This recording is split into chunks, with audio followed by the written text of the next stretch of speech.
Bonsoir à tous, bienvenue dans votre émission La Réunion Lila et on espère que la soirée va être intéressante. On va essayer de voir si on se rappelle un petit peu de nos jeux d'enfants, les souvenirs, les quand Anne l'a pété et les chansons qu'on faisait pour désigner le coupable. On va essayer de voir ça, mais là ça va être un autre jeu. Cette fois-ci ça va être un peu plus sérieux parce que c'est Xavier Fontaine qui va nous parler de Qui ça les voleurs, c'est dans Cosmo Réunionnais.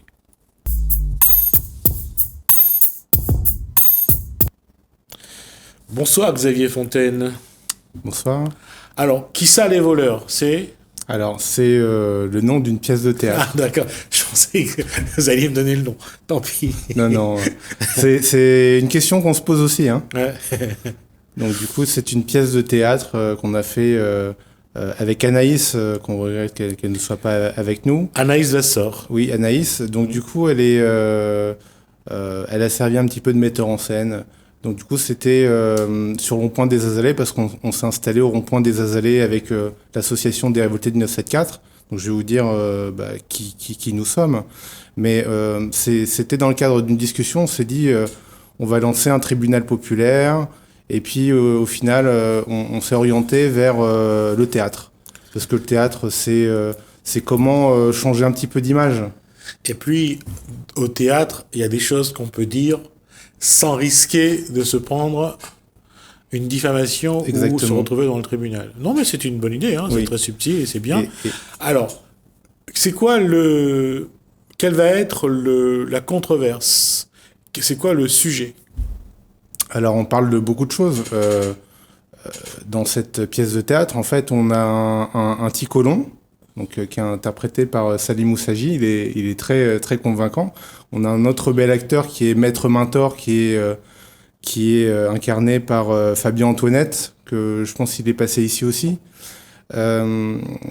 Donc c'est l'avocat de Monsieur Pic Grossou. Monsieur Pic Grossou qui a volé le Ticolon. Et donc Ticolon, il se retrouve au tribunal pas parce qu'il s'est fait voler, c'est parce qu'en fait on l'accuse d'avoir dégradé les engins de chantier de Monsieur Pic Grossou. Donc c'est une comédie et ça se passe au tribunal. Sous la forme de, comme on a l'habitude de voir au tribunal, un avocat c'est moi-même, l'avocat de Monsieur Ticolon. Donc du coup, il s'appelle Maître de Côté. Donc c'est Anaïs qui a trouvé les noms, c'est sympa. Donc Maître de Côté, lui, il est pas très énergique dans la défense de Ticolon parce que il est pas très bien rémunéré, contrairement à l'autre avocat qui est voilà, il défend des escrocs. Il est complètement sans scrupule, et puis il se vante de connaître le juge. Et vous inquiétez pas, hein, c'est plié, dit-il à son client. Je connais la juge, ça va se passer comme sur des roulettes. Et effectivement, à l'issue du procès, la victime de vol, c'est Monsieur Ticolon, se retrouve condamné. Alors l'histoire ne dit pas si Monsieur Ticolon a réellement dégradé les engins de chantier de Monsieur Pigrossou, mais qu'il soit innocent ou coupable, c'est la même issue pour lui. Ticolon, lui, qui est créolophone, qui arrive au tribunal, il ne se fait pas entendre. Il y a aussi la juge, le procureur, qui ont déjà jugé Ticolon, et on lui demande de s'exprimer en français, parce que le créole n'a pas sa place au tribunal. En fait, on a tous l'impression d'être des illettrés au tribunal. Un illettré, c'est pas quelqu'un qui sait pas lire. C'est quelqu'un qui ne comprend pas un texte, qui n'arrive pas à s'exprimer correctement en français. Et qui n'arrive pas à comprendre l'expression de l'autre. Oui. Parce qu'il utilise des mots parfois... c'est pas pour être prétentieux, mais il a un langage technique. Bien sûr. Et ce langage technique, ce n'est pas son habitude. Donc, c'est l'univers de personnes, ouais. Sauf des gens qui sont initiés, ouais. Les avocats, les juristes, et puis les gens qui sont un petit peu plus dans les tribunaux. Parce qu'effectivement, nous, les communs des mortels, on arrive au tribunal, on a peur. Oui, parce qu'on ne connaît pas. Oui. D'abord, quand on monte un tribunal, déjà, il y a l'environnement qui nous refroidit. On a l'impression vraiment d'être désarmé, d'être totalement démuni. Et après, le langage technique, parce que c'est un langage technique qu'utilisent le juge et les avocats, on y est exclu. Même notre avocat nous exclut quand il a sa façon de parler. C'est quelque chose qu'on vit. Et là, en plus, c'est un créolophone. Ça, il s'agit, ne parle que créole et ne comprend que le créole et pas le français. Déjà pas le français et encore moins la technicité du langage. Donc ça crée vraiment un grand fossé entre les différents protagonistes. Mais en fait, dans cette pièce, notre Ticolon comprend très bien le français, parce que les mots qu'on utilise, c'est pas forcément on n'a pas voulu copier le fonctionnement de tribunal, on a voulu parodier, simplifier un petit peu le fonctionnement du tribunal. Mais effectivement, ce qui est injuste et cruel dans cette pièce, c'est qu'on voit bien que Ticolon, il se retrouve seul. Il n'est pas défendu par son avocat. Et en plus de ça, il voit le train arriver, il se dit on m'a volé et puis maintenant on veut me mettre en prison. On veut me faire payer des amendes. Tout ce que j'ai reçu comme indemnité, parce que dans l'histoire, c'est... on lui a piqué son terrain, mais on l'indemnise quand même, une petite somme. Et on veut lui retirer tout ce qu'il a gagné. Donc à la fin, il se retrouve sans rien. On lui a piqué son terrain, on lui a piqué son argent. Et la menace, c'est si vous parlez encore, si vous protestez encore, on vous met en prison. Oui.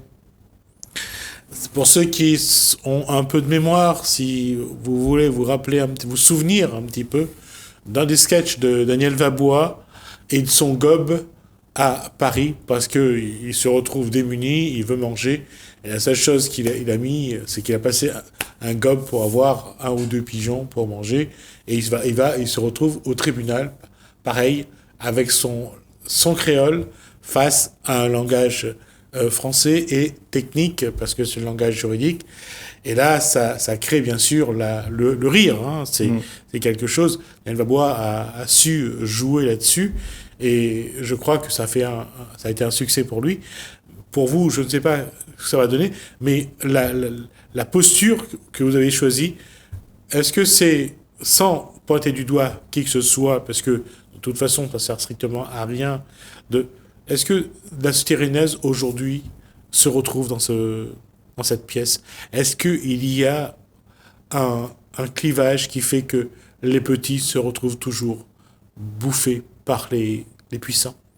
Alors malheureusement, quand on est en manifestation, on parle de notre association et les gens ont une très, très mauvaise image de la justice, peu importe les moyens. C'est un système en fait où on a l'impression que tout est biaisé. Et effectivement, les avocats ont un rôle important à jouer, c'est-à-dire qu'ils doivent nous défendre, et des fois, ils ne défendent pas. Ils prennent l'argent, et les pièces qu'on lui donne, ils ne les utilisent pas. Est-ce que c'est pas le moment aussi de demander une loi pour obliger l'avocat à faire son travail pour lequel il a été payé, il est payé ou il a été payé, et que à un moment donné, vous mettez l'affaire entre ses mains, et après vous passez des heures et des heures à essayer de la voir au bout du fil pour savoir où en est votre affaire. Est-ce qu'il faudrait pas que la loi mette en place qu'il y ait des résultats, quoi? Même s'il perd le procès, c'est pas grave, mais au moins qu'il fasse le travail. Alors, il y a des procédures, c'est-à-dire que les avocats, ce sont des employés indépendants, c'est des professions réglementées, et ils ont une assurance professionnelle. Donc avant de solliciter l'assurance professionnelle, il faut faire un recours auprès du bâtonnier. Donc c'est le chef des avocats. Après, effectivement, peut-être qu'il faut prendre un avocat pour attaquer un autre avocat. Tout est prévu, mais en réalité, ça ne fonctionne pas. Les textes sont là, mais l'usage de ce texte ne se fait pas parce que c'est complexe et parce que un avocat qui attaque un confrère, c'est peut-être pas quelque chose de très sain d'une part, mais est-ce qu'il va le faire vraiment aussi? C'est la question que se pose les justiciables. Oui, mais aussi, il y a beaucoup d'avocats à La Réunion, mais je pense qu'il doit y en avoir une centaine.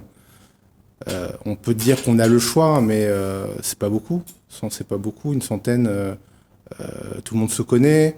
On a déjà plaidé contre l'un et l'autre. Donc ça c'est pas trop un problème, mais effectivement, il y a des conflits d'intérêts, des sociétés, des collectivités qui sont défendues par un avocat, et puis nous, on va solliciter un avocat pour attaquer ces mêmes personnes. Ils vont pas nous dire qu'il y a conflit d'intérêts. Non, il va pas.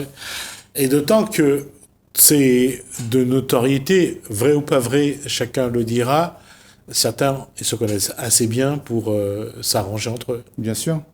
Après, c'est un petit peu un fantasme de dire ça, parce qu'en fait, on dit, on a beaucoup d'a priori, hein, mais en réalité, il faut le vivre pour comprendre que c'est pas une caricature enfin, je veux dire, ce qu'on dit, c'est pas des fantasmes, c'est vraiment la réalité. Il y a vraiment des ententes. Et effectivement, c'est le procureur de la République qui était passé, Monsieur Tuffery, était passé à la télévision sur Antenne Réunion, en parlant des atteintes à la probité des élus, hein, personnel politique. Ça peut être des élus des collectivités, comme les élus de la Chambre de commerce, etc. C'est le fonctionnement des élus. En fait, il disait que il y avait, enfin je dis avec des mots à moi, hein, il y avait une forme de copinage avec des industriels, des gens du monde économique. Donc effectivement, ce genre d'amitié, en fait, ça provoque ce qu'il appelle des atteintes à la probité. C'est-à-dire qu'effectivement, ils détournent leur pouvoir, c'est-à-dire ces personnes qui sont élues, au profit de certains. Après, c'est difficile aussi de prouver que parfois c'est à leur profit. Faut prouver qu'ils ont touché de l'argent pour favoriser un tel ou un tel, mais ça se passe pas forcément avec de l'argent, ça peut être des faveurs. Alors, je vais vous poser une question, mais on va éviter de citer le nom des personnes contre lesquelles vous vous battez, et y compris pour Salim Moussadji. Mais il y a une chose qui est vraie. Aujourd'hui, vous l'avez vécu, Salim Moussadji continue aussi à le vivre, hein, j'espère pour vous, mais quand on est dans un milieu social, je dirais, modeste, ce n'est pas simple d'attaquer les personnes qui ont pignon sur rue. Et c'est un combat qui est inégal. Oui, mais effectivement, on a déjà sollicité des victimes à entamer des démarches judiciaires. Après, ça vaut ce que ça vaut, hein. Comme je disais tout à l'heure, celui qui ne combat pas a déjà perdu. Mais effectivement, si on n'entame pas des procédures en justice, on ne peut pas essayer de retrouver un préjudice. Et effectivement, le préjudice qui est souvent financier, bien souvent ne permet pas aux victimes de se rétablir. Parce que, je veux dire, quand on est victime, l'argent, en fait, ne suffit pas. Il y a quand même une blessure qui s'est installée et il faut se reconstruire. À travers cette pièce, c'est une façon aussi de exorciser un petit peu toute cette souffrance qui s'inscrit en soi lorsqu'on est face à ce monstre contre lequel on se bat et on a l'impression que c'est vraiment David contre Goliath. Je vais vous lire un petit texte. C'est extrait d'un courrier qu'on avait envoyé au préfet pour qu'il puisse nous recevoir. Donc la sous-préfète de La Réunion nous avait reçus 2 fois. Et depuis on écrit des courriers, des demandes d'audience, on n'est pas reçu. Et donc du coup, c'est quelqu'un qui avait écrit ça sur nous. En fait, c'était pour nous décrire, parce que c'est vrai que nous, en tant que victimes, on a du mal à être cohérents dans nos propos. Après, on va nous dire on est fou, etc. On nous rend fous parce qu'on nous met dans des situations où on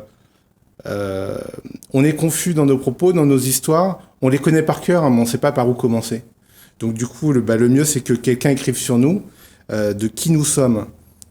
Alors, beaucoup d'entre nous sont victimes dans de multiples domaines d'escroqueries et d'exactions qui ont ruiné nos vies depuis plusieurs années. Après nous être regroupés et constitués en association, nous sommes rejoints régulièrement par de nombreux justiciables, devenus à leur tour des proies des malversations qui sévissent dans le département. Nous éprouvons le sentiment croissant que les autorités ne s'en inquiètent guère outre mesure, alors que les petites gens que nous sommes souffrons dans une impuissance choquante face aux protections, semble-t-il, dont bénéficient devant les tribunaux trop de malfaiteurs dits en col blanc. Donc du coup, ça c'est la première partie, c'est pas terminé. Nous ne pensons pas être frappés collectivement de paranoïa. Nous redoutons plutôt de faire partie des citoyens honorables, de plus en plus nombreux, qui ne croient plus en la justice, qui découvrent que nombre de magistrats ne se préoccupent guère de dire le droit, mais ont bien plutôt tendance à l'interpréter selon des préjugés de classe en faveur des plus puissants. Et ce, avec les conséquences sociales et économiques que l'on connaît sur l'île. Nous avons de plus en plus le sentiment de vivre à La Réunion de multiples situations où seuls les honnêtes gens doivent craindre la justice. De fait, nous sommes accablés de dossiers dont le règlement judiciaire semble durablement enlisé ou même entièrement anéanti, et que nous souhaitons vous soumettre personnellement, donc ça s'adresse au préfet. La confiance que nous avions à l'égard de nos instances officielles s'est profondément émoussée et pour certains d'entre nous, entièrement effondrée. Donc voilà, c'est un petit résumé de qui nous sommes et pourquoi on est là. Et quand on parlait justement des plus démunis, ce qui est malheureux, c'est que souvent, ils ne font pas la démarche d'attaquer en justice. Parce que déjà on est mal renseigné sur les procédures. Les avocats en fait ils ont une entreprise à faire tourner. Ils n'ont pas beaucoup de temps à nous accorder. Donc bien souvent on a une demi-heure gratuite pour évaluer le dossier. Mais après si on veut étudier le dossier, on nous demande 1 000 €. Et effectivement quand on a peu de moyens, on n'a que l'aide juridictionnelle pour nous défendre. Et c'est arrivé dans plusieurs dossiers, hein. Les avocats prennent l'aide juridictionnelle et ne font aucun travail, c'est-à-dire qu'ils ne produisent aucun rapport et ne se présentent pas à l'audience. Est-ce qu'il n'y a pas de loi aujourd'hui contre ça ? Alors, comme je vous le disais, on peut faire un recours auprès du bâtonnier, mais effectivement, c'est très compliqué. Et on a déjà eu des réponses comme quoi l'avocat n'a fait aucune faute.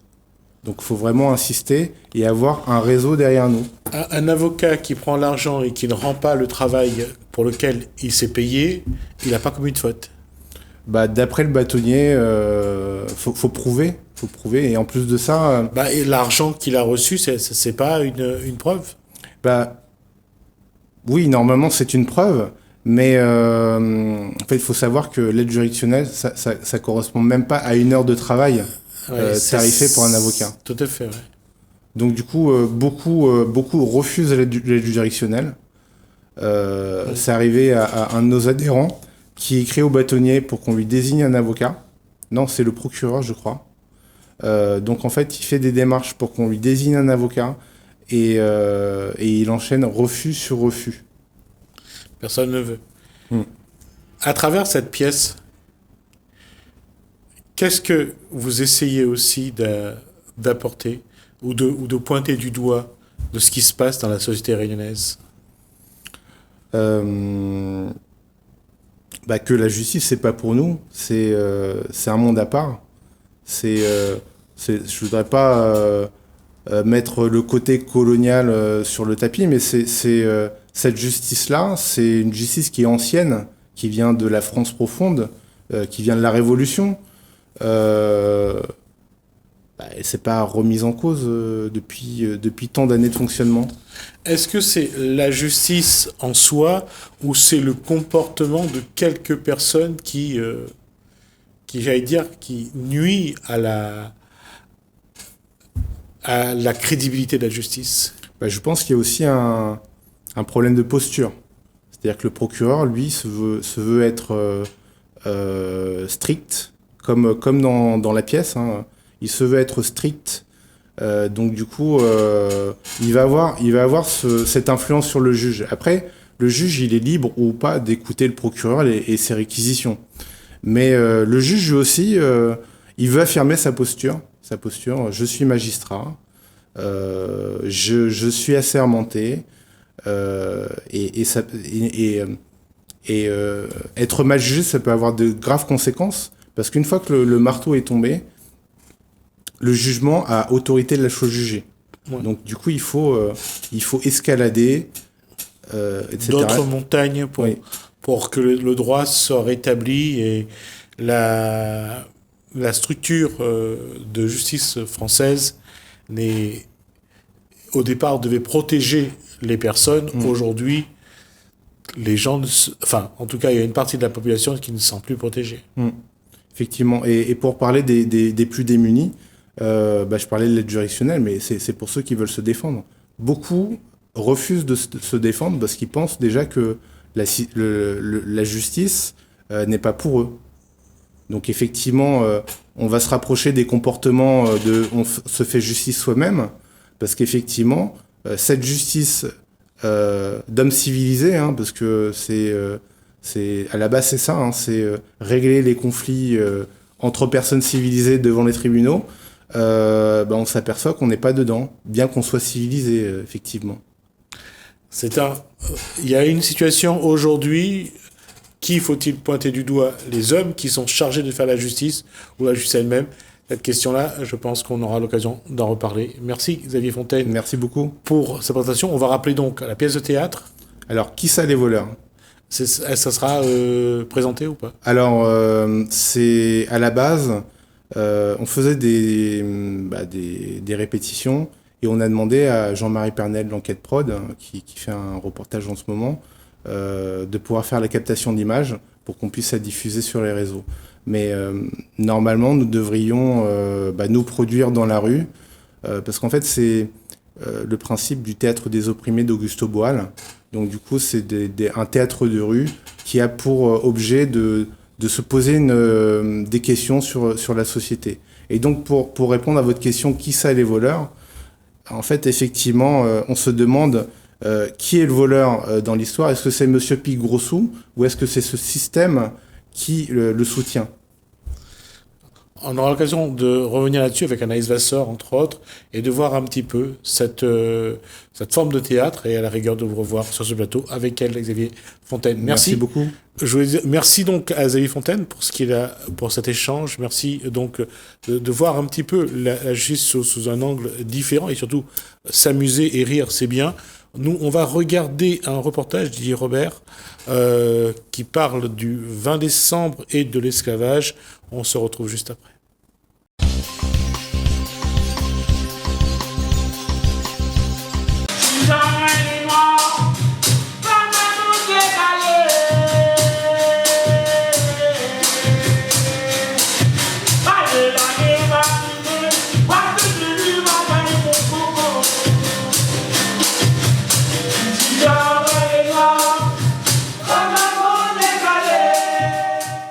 Bref, dans mon intervention ce matin, je sais que vous avez, je m'adresse aux journalistes en disant ça notamment, qu'il y a plusieurs manifestations qui se télescopent tout au long de la journée, et je ne voudrais vous en priver d'aucune de ces manifestations. Peut-être simplement dire que pour le 20 décembre 2020, nous avons souhaité, pour la région Réunion, avec l'ensemble des services et des élus qui m'accompagnent, nous avons souhaité mettre l'accent sur la dimension, vous l'avez compris, donc liée à notre patrimoine, au patrimoine lié donc à l'esclavage. Il y aura tout au long de la journée et tout au long des prochains jours donc différentes manifestations, des artistes pourront se produire, ici même donc il y a des expositions qui sont prévues, des conférences qui seront tenues, qui se tiendront ici au CNR donc tout au long de cette journée, mais je veux vraiment signifier notre engagement le plus total pour la collectivité régionale sur un travail qui aura été porté par Quartier Libre, par l'association depuis de nombreuses années. Et Magda Doyle soulignait que les acteurs publics n'étaient peut-être pas suffisamment à l'avant-garde de ces sujets et que c'était souvent la société civile, notamment les associations, qui étaient en première ligne. C'est le cas sur ce sujet, mais je suis aussi heureux de dire que nous sommes effectivement aujourd'hui extrêmement engagés, extrêmement soucieux de voir aboutir ce projet, extrêmement heureux de voir que l'ancienne prison Jules Dodu, donc aujourd'hui, est reconnue comme lieu de mémoire associé à la route de l'esclavage, qui nous permet sûrement d'être un point d'intérêt supplémentaire dans ces routes de l'esclavage, avec peut-être pour la Réunion un point de départ parmi d'autres sur Mozambique, donc l'île de Mozambique, pour laquelle il y a une stèle donc, qui a été érigée il y a quelques années de cela par les équipes de la région, donc avant que nous soyons élus nous-mêmes, et qui permet peut-être d'être un premier élément de passage, de passerelle, de passage entre ce qui s'est fait. 20 décembre, c'est évidemment la liberté, et je voudrais rajouter à cela, ou compléter à cela, la dimension d'émancipation. Émancipation aujourd'hui, pour tous les Réunionnais, d'être dans une démarche qui consiste d'abord à être fier de ce que nous sommes, fier de notre histoire. Il y a évidemment des moments qui ont été des moments douloureux, qu'il ne faut pas gommer, des personnes qui ont agi sûrement avec donc un esprit qui est loin d'être un esprit pacificateur et d'humanité, mais en même temps, je crois que cette histoire, elle appartient à chaque Réunionnaise et à chaque Réunionnais, et que nous devons, pour cette histoire, la faire nôtre. Et ce besoin d'émancipation, de mon point de vue aujourd'hui, qui consisterait à mieux prendre en considération notre identité, mieux prendre en considération l'ADN de la Réunion, mieux prendre en considération la dimension de fierté, elle passe nécessairement par la Réunion plurielle, la Réunion métisse à laquelle les uns et les autres nous pouvons donc faire référence. Et la part africaine qu'il y a en chacun de nous est sûrement une part qui a été trop mise entre parenthèses. Et donc nous avons ce besoin aujourd'hui, je crois, de meilleure reconnaissance, et nous avons pour cela donc, la nécessité me semble-t-il, d'accompagner ce projet, et nous le faisons, et la collectivité régionale s'engage bien évidemment aux côtés de Quartier Libre, aux côtés de tous ceux qui portent ce projet donc de réhabilitation, de maison de l'esclavage. On pourra l'évoquer qu'il faudra à un moment donné, mais que nous ayons à Saint-Denis de la Réunion, que nous ayons pour la Réunion un lieu qui soit un lieu de mémoire, un lieu de passage, un lieu qui nous permettra aussi de pouvoir transmettre, accompagner, continuer à transmettre aux générations futures. Et enfin, cette dimension d'émancipation, de liberté et d'émancipation, nous ne réussirons à franchir ces étapes que s'il y a une vraie volonté d'unité, une vraie volonté de pacification. Je fais partie de ceux qui considèrent qu'il y a des responsabilités, bien sûr, mais que nous ne devons pas, pour les siècles qui viennent, rester de manière entière, pleine et entière, uniquement dans cette dimension donc, de mise en cause. Donc, nous avons besoin, me semble-t-il, de faire en sorte que la dimension d'unité, la dimension de pacifier, donc, soit cette dimension-là qui guide chacune de nos actions au fur et à mesure. En tout cas, c'est de cette manière que nous essayons de réfléchir aujourd'hui, et c'est de cette façon que nous arriverons à créer ce collectif Réunion, à créer cet ensemble réunionnais qui pourra, encore une fois, continuer à avancer, continuer à franchir. N'oublions pas, mais continuons aussi à regarder vers l'avant et à participer chacun d'entre nous, chacun à notre niveau, à faire que cette île qui est l'île à laquelle nous sommes évidemment tous attachés, que cette île plurielle soit une île qui soit belle pour chacun d'entre nous, mais qui soit belle aussi donc, dans cet espace régional, et que nous soyons peut-être parmi ceux qui pouvons aussi faire preuve d'exemplarité par rapport à ce que nous avons amené. Voilà, je voulais tout simplement apporter ces quelques mots et saluer le travail vraiment de Marie-Hélène Champignol avec Quartier Libre, qui aura permis de franchir un pas significatif donc, tout au long de ces dernières années, et remercier donc Stan Doyle de soutenir et d'accompagner donc ce programme aujourd'hui. J'espère que nous arriverons très rapidement à faire en sorte qu'il y ait un vrai consensus politique autour de cette question. Je crois qu'il y a un consensus réunionnais. C'est à nous, acteurs politiques, de savoir effacer et gommer les petites aspérités qu'il peut encore y avoir pour pouvoir faire de ce lieu de mémoire un élément clé du patrimoine Réunion. Et je termine en disant que ce serait une fierté pour chacun d'entre nous de pouvoir considérer que les heures sombres de notre histoire peuvent être des heures pour lesquelles nous pouvons parler de manière apaisée, échanger de manière apaisée et transmettre avec la même volonté de ne pas oublier mais de regarder vers l'avenir. Merci beaucoup.